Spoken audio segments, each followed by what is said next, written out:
Hej far. Så vil jeg lige vise dig, hvordan man eksporterer nogle billeder.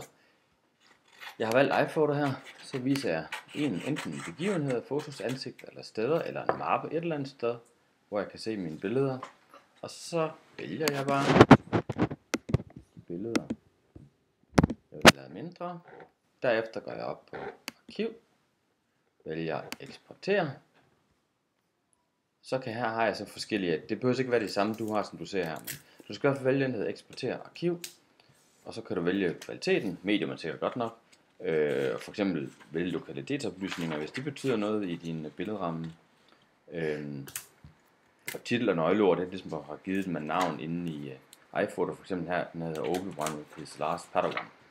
Men det vigtige er, i størrelse, går du ned og vælger speciel, og så vil du sige mål, så siger du 500 px, det betyder, at den længste, den bredeste side eller den højeste på et foto bliver højst 500.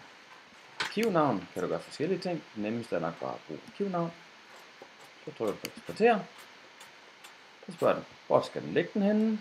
Ja, jeg lægger den på skrivebordet. En ny mappe. Kalder den små billeder.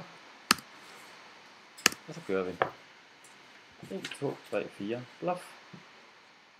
Så gemmer vi lige den her. Så tager vi herovre.